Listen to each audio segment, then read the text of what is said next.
Assalamualaikum warahmatullahi wabarakatuh. Pada video kali ini saya akan memberikan panduan kembali bagaimana cara membuat soal Google Formulir seperti yang sudah kita buat sebelumnya.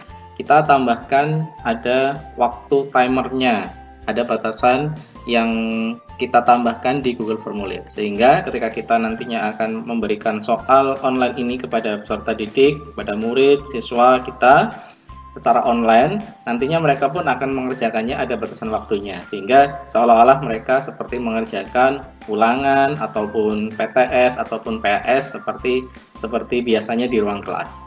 Jadi mari langsung saja. Langkah pertama sama seperti langkah-langkah sebelumnya, yaitu kita masuk ke Google Drive.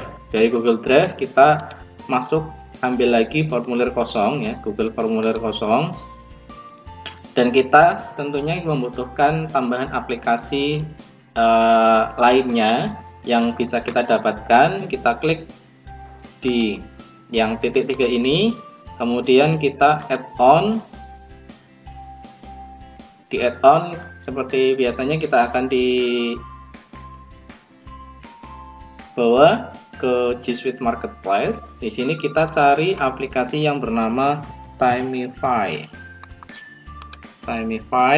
Kita install ya, kita install aplikasi ini, kita install saja, lanjutkan, kita ikuti petunjuknya sampai kita bisa menginstal aplikasi.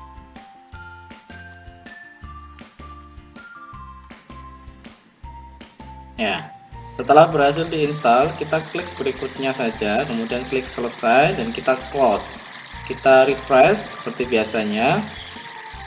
Dan kita atur terlebih dahulu untuk kita jadikan kuis seperti video sebelumnya ya, sama kita tetapkan sebagai kuis, kita simpan.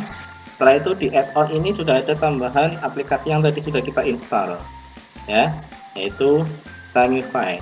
Kita klik saja, kemudian kita configure ya, kita atur nantinya ketika kita pertama kali install, maka nanti di sini adalah suruh kita untuk mengkoneksikan terhadap Timify.me dan diminta untuk memberikan token. Maka dari itu kita buka tab baru, kita masukkan Timify.me. Kita akan masuk login terlebih dahulu di situsnya. Nah, apakah kita akan sign in atau sign up atau join? Karena kita belum join, maka kita join terlebih dahulu atau sign up ya. Kita masuk, karena posisi kita sudah akun kita sudah aktif di Google, kita sign up, masukkan emailnya,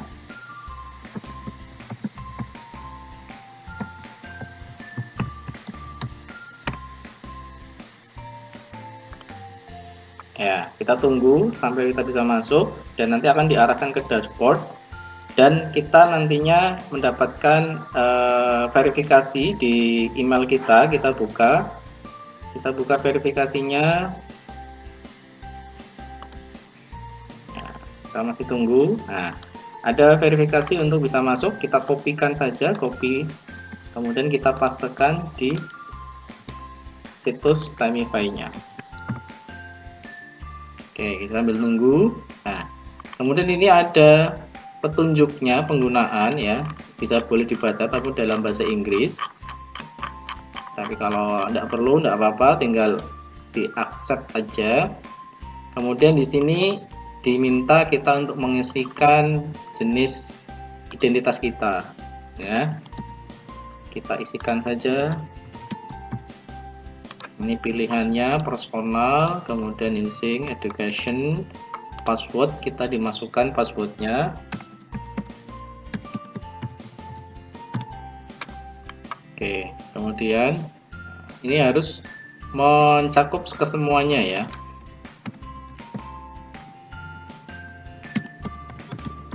Nah, ketika sudah mencakup semuanya ini, kita tinggal save your account. Ini boleh di save, boleh tidak, silakan. Nah, di sini akan ada muncul token. Nah, ini tokennya kita copy, kita pastekan di Google Formulir tadi. Kita pastekan di sini. Nah, kemudian kita konekkan.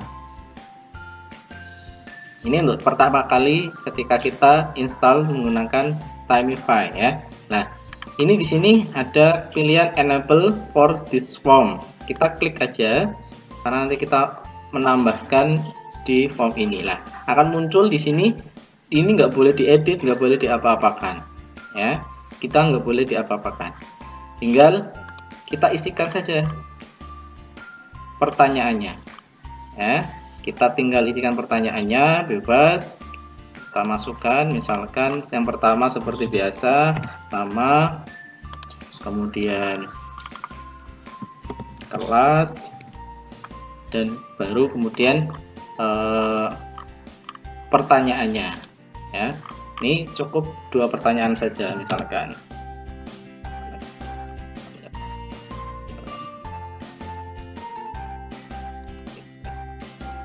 Ya, di sini kita sudah mendapatkan 2 soal saja, nggak usah banyak-banyak, dengan poin total 100. Kemudian bagaimana cara kita mengirimkan soal ini untuk peserta didik kita, untuk anak didik kita? Caranya adalah kita tidak mengirimkan lewat seperti yang biasanya kita kirim di sini, namun kita perlu bantuan ke dashboardnya Timify tadi. Jadi kita lewat dashboard ini, di sebelah atas di sini ada tersedia create test, kita klik saja. Nah, di sini kita memang mengirimnya harus by name, by nama email. Jadi kita harus memasukkan nama-nama email yang nantinya akan kita kirimkan soal tersebut. Nah, misal saya masukkan 1 email saja. Jadi memang nanti kita perlukan mendata email yang nantinya akan kita kirim soal dengan timer ini. Kemudian di bawahnya ini ada batasan waktunya yang kita bisa atur, bisa 10 menit, bisa 5 menit, bisa sampai 100 menit. Bebas, terserah, tapi di sini saya cukup 1 menit saja biar nanti bisa terlihat.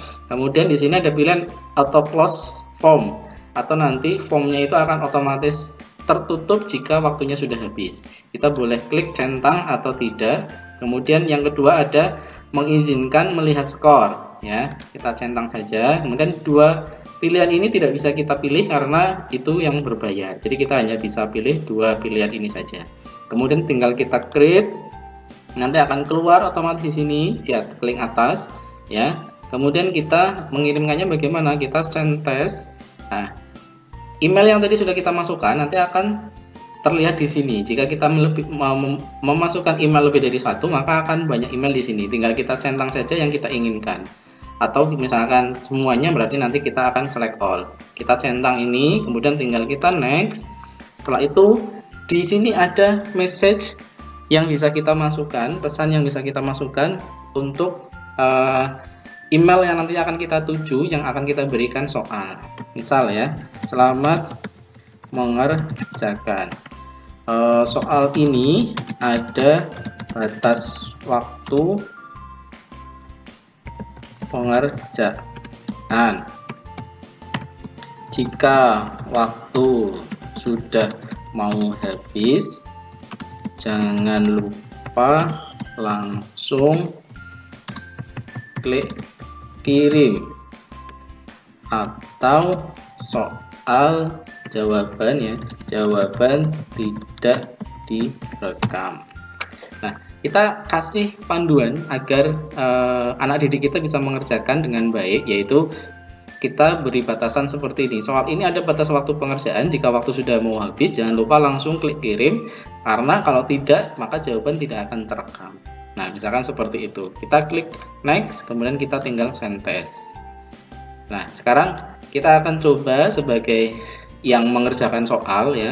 Nanti yang kita kirimkan soal tadi emailnya, maka dia akan masuk di kotak masuk, kemudian tinggal mengklik pesannya, maka di situ akan ada pesan tadi yang disampaikan, selamat mengerjakan dan seterusnya ini. Nah, itu batasan agar anak-anak didik kita itu bisa mengerjakan dan bisa mengirimkan sebelum batas waktu pengerjaannya itu habis. Kemudian tinggal mengikuti saja, open the form. Nantinya akan diarahkan menuju ke soalnya. Namun biasanya ada peringatan terlebih dahulu di sini dalam bahasa Inggris. Untuk itu tadi kita memberikan pesan dalam bahasa Indonesia agar lebih mudah dimengerti, karena belum tentu anak didik kita semuanya itu bisa mengartikan bahasa Inggris ini. Artinya kurang lebih sama, yaitu formnya akan otomatis tertutup jika waktunya sudah mau habis, dan kita harus bisa klik kirim, karena kalau kita tidak bisa mengirim maka otomatis tanggapan atau jawaban itu tidak bisa direkam. Nah, di sini ada peringatan, setelah itu masuk ke open the form. Maka soal akan muncul di bagian atas itu timer yang sudah kita tentukan. Nah, demikian panduan singkat bagaimana cara menggunakan timer kita tambahkan di soal Google Formulir, dan ini bisa membantu kita untuk membatasi soal yang dikerjakan oleh anak didik kita secara online dari rumah. Semoga bisa bermanfaat video kali ini, dan jangan lupa share sebanyak-banyaknya jika memang dirasa bermanfaat dan dibutuhkan oleh banyak orang. Terima kasih, jangan lupa like, subscribe, dan komen, serta share sebanyak-banyaknya video yang ada di channel ini. Terima kasih. Assalamualaikum warahmatullahi wabarakatuh.